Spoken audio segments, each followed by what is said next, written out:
Chapter 22 and 23, we are going to be dealing with electricity. Now, in chapter 20 and 21, we dealt with the most part, we dealt with simply charge and figuring out the individual charge of a particular molecule and the work that that charge can do and the forces between those charges.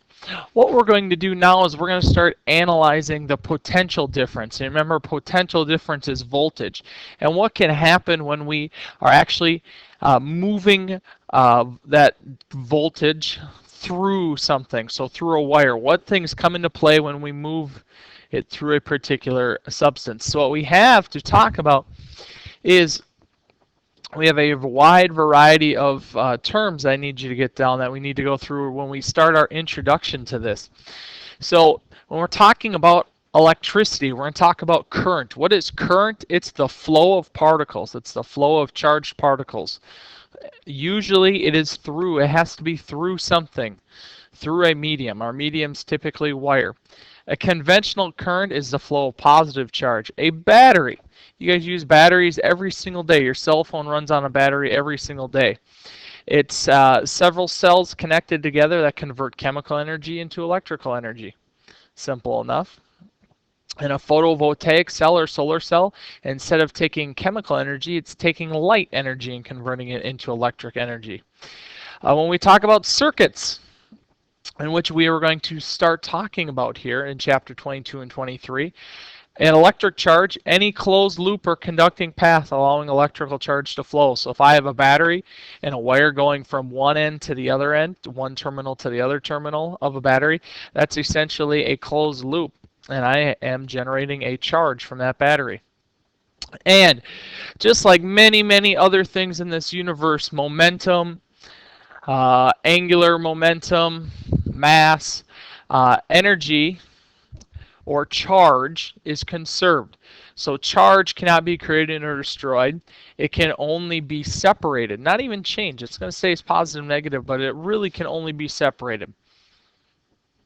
So when we talk about charge and charge moving through objects, what we have to talk about is we have to talk about current. And current is measured with a capital I. We've already used C, so unfortunately we can't take C. So current is measured with I. And as we mentioned on the last slide, current is the ability for charge to flow. Now, since it's how fast is it flowing, it's the charge per second. So it's a coulomb per second, but you will more commonly refer to that as an amp. So an amp is charge.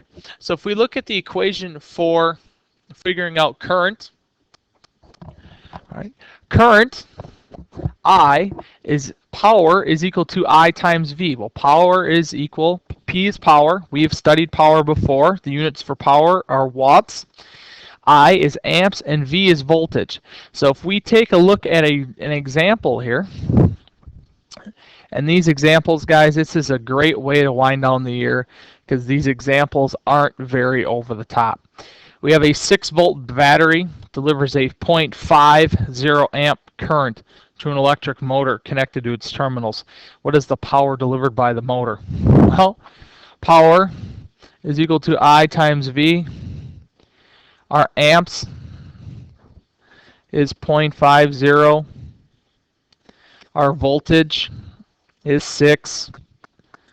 Our power ends up being 1/2 of 6, which is 3.0, and our unit for power is watts.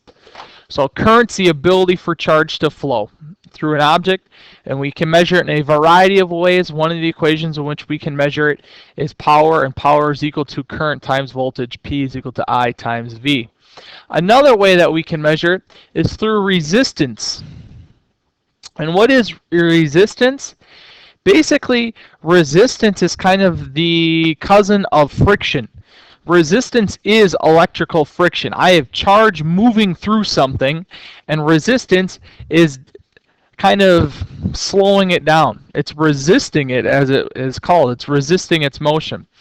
Now think about this. You're a charge going through a wire. All right, what are some things that could possibly slow you down or be resistance to you? Well, one is length. The longer the wire, the more resistance you're going to have. Think of it if you had to climb through a tube. Would you rather climb through a tube that was 20 yards or 200 yards? It's going to take a long time to climb through a tube that is 200 yards.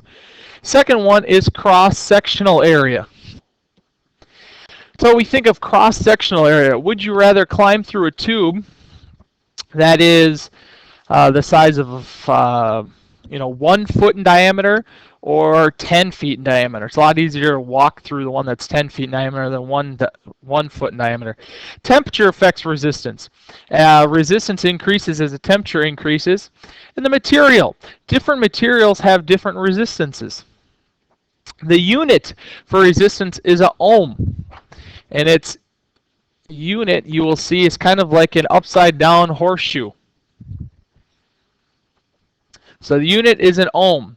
The true definition of an ohm is the resistance permitting 1 amp to flow when the potential difference is 1 volt. Now, we just got done talking about current. Current and resistance are related, and they are related through Ohm's law. And the equation for resistance is equal to V divided by I. I like rearranging it and just going Ver. Ohm's law is Ver. V is equal to I times R. Wire obviously has a low resistance. Most metals have a very low resistance. And a resistor, you can design resistors, and what they are is they are devices that have specific resistance. So 10 ohm resistance, 15, 20, 50, whatever you want. It's a device that has specific resistance. So when we talk about current and we talk about current, we talk about resistance. There's really 2 ways we can control current. We can change the voltage or change the resistance. That's it. Those are kind of the only 2 ways to control current in a system. And when we talk about a system, we're going to talk about diagramming circuits. Now, one little bit that I kind of jumped the gun there is the human body is a variable resistor. It changes. In fact, when the body is wet, resistance is lower, so it's able for electricity to go through it a little easier than it is when it's dry. So that's why you have a little more danger when in your bathroom or your kitchen when we're comparing outlets, and we'll talk about that later. Diagramming an outlet. There are just a couple symbols that you're going to want to know on page 597 in your book.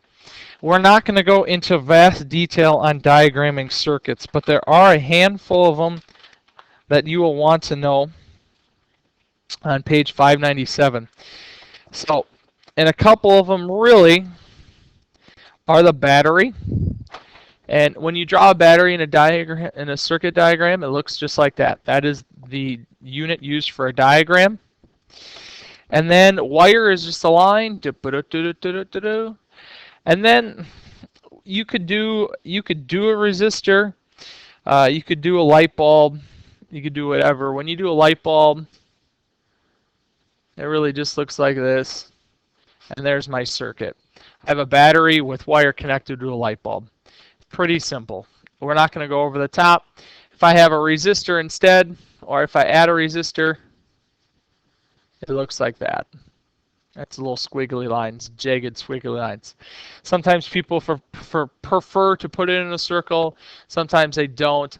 But either way, those are really the 3 circuit diagrams that you're going to have to be able to draw. A battery on the left, in the center a light bulb, which looks like a light bulb, and then we have a resistor on the outside.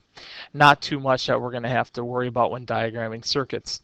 When you talk about diagramming circuits, we have series connections and parallel connections. Series connection is 1 path. So right here, I have 1 path that the current can follow, and a parallel connection would be more than 1 path, so it would look like that. So something when diagramming circuits. Last but not least, let's do a quick example with Ohm's law. A 30-volt battery is connected to a 10-ohm resistor. What is the current of the circuit? Well, Ohm's law is V is equal to I times R. Remember, I said these problems are really simple for the most part, so I guess you're probably pretty excited towards the end of the year. Your voltage is 30.0. We don't know the current since we're solving for that, and our resistance is 10.0. We divide using sig figs. We find out our current is 3.00, and our unit is in amps. So we talked about current, we talked about resistance. Those are kind of the two key ways in which electricity can flow, or the two concepts we're going to talk about when electricity and charge flows.